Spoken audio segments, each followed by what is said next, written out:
Como segundo punto de la agenda se tiene la exposición del señor congresista Javier Mendoza Marquina sobre el proyecto de ley 5061/2020 CR de su autoría, por el que se propone la ley de reducción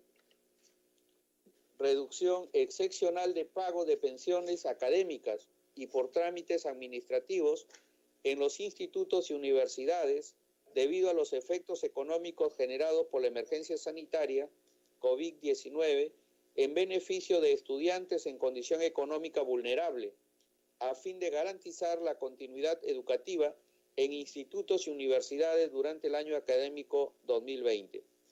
Damos el uso de la palabra al señor congresista Javier Mendoza Marquina. Congresista Mendoza, para la exposición. Muchísimas gracias, señor presidente. Muy agradecido por esta oportunidad, saludando a toda la Comisión de Educación y a la representación de nuestro pueblo peruano en esta comisión, principalmente en educación. Efectivamente, he presentado un proyecto de ley de reducción excepcional de pago de pensiones y trámites administrativos en institutos y universidades por la emergencia sanitaria que estamos viviendo. Para empezar a exponer de manera muy concreta sobre este proyecto, yo quisiera señalar algunos artículos de la Constitución Política, así como el artículo 16, en la que el Estado debe asegurar que nadie se vea impedido de recibir educación adecuada por razón de su situación económica o de limitaciones mentales o físicas. Además de señalar el artículo 17, que el Estado garantiza el derecho a educarse gratuitamente a los alumnos que mantengan un rendimiento satisfactorio y no cuentan con los recursos necesarios. En esta misma situación, también el artículo 19 de nuestra Constitución señala que las universidades, los institutos superiores y demás centros educativos constituidos conforme a la legislación gozan de inafectación de todo impuesto directo o indirecto, señor presidente. Además, en esa misma línea quiero referirme a la situación de empleo que estamos viviendo en este momento. Naturalmente, nuestra economía está basada, como siempre hemos escuchado por diversos congresistas y por diversas fuentes, que el 70% de nuestra economía en el país es informal. Por lo tanto, en esa misma naturaleza, el 70% o el 72% también del empleo son informales. En esa misma medida de que también, además, por la suspensión perfecta de labores, que hemos perdido ya casi alrededor de 6 entre empleos formales e informales, señor presidente. Por eso, por las fuentes que se tenía incluso en los medios de comunicación, casi el 25% de nuestros trabajadores ha perdido su empleo por esta emergencia sanitaria. En la misma medida, señor presidente, en los últimos 8 años que se ha tenido en cuanto a las universidades privadas, se ha tenido un incremento muy importante en nuestros estudiantes, que han pasado de 474,000 a más de 1 millón de estudiantes en las universidades privadas. En la misma situación en cuanto a las universidades públicas, de 309,000 a 367,000. Y en los institutos pedagógicos y tecnológicos estaría bordeando alrededor de 500,000 estudiantes. Y con ello, en sumatoria, estarían llegando más o menos a los 2 millones de estudiantes en nuestro país que estarían cursando educación superior, señor presidente. En ello, nuestros estudiantes universitarios, naturalmente por la situación de nuestra geografía y nuestro territorio, el 42% se encuentran pues en las zonas urbanas y el 15% en las zonas rurales. Por ello, quiero poner también en consideración este dato muy importante, señor presidente, que el 70% de nuestros jóvenes estudiantes pues dependen financieramente de sus padres o de algún tercero que pueda contribuir en su educación. Y además, solo el 30% de nuestros jóvenes se autoeducan. Pero aquí nos preguntamos, señor presidente, ¿cuántos de nuestros jóvenes ahora han estado trabajando cuando toda la economía estaba absolutamente paralizado?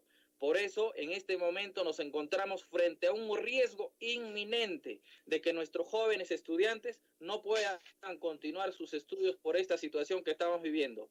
En acorde a ello, hago conocimiento también que efectivamente en las tasas, en las cuentas de las universidades privadas, tenemos la escala de pagos que bordean desde 400 soles hasta 4.800 soles en nuestro país. Y por ello también voy a repetir las palabras de Julio Cárdenas, presidente de la Asociación de Institutos y Escuelas de Educación Superior, en la que señala que el sector de educación superior tecnológica se encuentra en emergencia, ya que solo el primer semestre del año, más de 65.000 estudiantes no se han matriculado, señor presidente, y calcularían que en los próximos meses hasta 170.000 estudiantes no podrían abandonar sus estudios por esta situación que estamos pasando si no se toman medidas concretas frente al tema que estamos tocando ahora.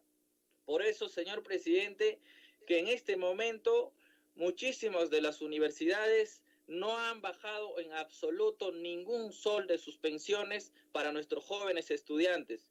Tampoco han visto por conveniente ayudar y ser solidarios, a pesar de que, como he señalado, como señala la Constitución, que ellos gozan de inafectaciones tributarias.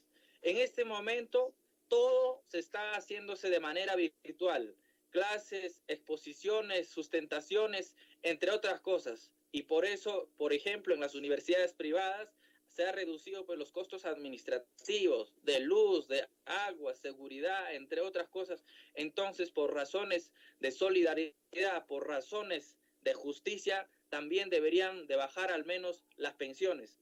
En esa misma medida, señor presidente, recogiendo este gran clamor popular de nuestros miles y miles de nuestros jóvenes peruanos, he presentado este proyecto de ley de reducción excepcional de pago de pensiones, que se sustenta principalmente en dos aspectos muy fundamentales. En institutos y universidades privadas, la reducción del 50% de pago de pensiones académicas, la reducción completa de pago de pensiones académicas de pregrado para los hijos de policías, militares, personal de salud y de limpieza, fallecidos por atención a las personas infectadas en el COVID-19. En institutos y universidades públicas, la exoneración completa de matrículas, carné universitario, emisión de grados y títulos para los estudiantes en general. Además, que en este año, en cuanto se lleve los exámenes de admisión, la reducción al 50% de los pagos por exámenes de admisión y otros conceptos por trámites administrativos. Para este caso, he planteado que se pueda constituir un registro único de estudiantes vulnerables a cargo del Ministerio de Educación. En esa situación se podría aplicar principalmente a que los beneficiarios podrían ser los estudiantes que se encuentran en condición de vulnerabilidad ante la imposibilidad de asumir las pensiones de los estudios durante el presente año académico. Estudiantes cuyos familiares directos hayan sido acreditados, reducciones de ingreso, disoluciones de su vínculo laboral o culminación de sus contratos por terceros durante este periodo de emergencia sanitaria, así como los hijos del personal de seguridad, policía, militares, serenazgo, policías municipales, médicos, enfermeros, técnicos auxiliares que hayan fallecido en esta causa del COVID-19. Estudiantes en condición de vulnerabilidad que previamente hayan sido categorizados o beneficiarios con categorizaciones de pago en sus centros de estudios continuarían con este beneficio y se reintegrarían al registro único de estudiantes vulnerables. Además, finalmente, señor presidente, a los que se encuentran inscritos en el sistema de focalización de hogares, en la que se encuentren en condición pobre y extremo pobre. Y esto no afectaría, no estaría en aplicación a las remuneraciones y demás beneficios que laboran nuestros docentes y administrativos en las universidades. Señor presidente, en esta oportunidad quiero expresar además que esta normativa, que esta iniciativa he recogido juntamente en coordinación con las diferentes representaciones estudiantiles en nuestro país. Las representaciones estudiantiles del sector privado, de las universidades e institutos privados, así como de las universidades públicas e institutos públicos. En su máxima representación estudiantil en el Perú, a través de la Federación de Estudiantes del Perú, en coordinación con el señor presidente, el señor Darwin Bustillo Sánchez, para que esto sea viablemente y legítimamente en beneficio de nuestra población estudiantil, principalmente en la educación superior, señor presidente. Por lo que pido a usted, a todos los de la comisión en esta presente sesión, a respaldar esta propuesta y a llegar a los mejores consensos posibles para dar beneficio y estar a la altura de dar una respuesta a nuestro país, y en esa misma medida, señor presidente, que nosotros veamos a la educación como el interés superior de la nación y garantizar de que estos nuestros jóvenes sigan en su sueño de ser profesionales y que sirvan a nuestra patria en los años que vienen, porque ahora a nosotros nos necesitan nuestro país y hoy tenemos que darle una respuesta, señor presidente. Solamente sería eso mi participación y muchísimas gracias por la oportunidad que me hayan escuchado, señor presidente. Ahora sí, no sé si se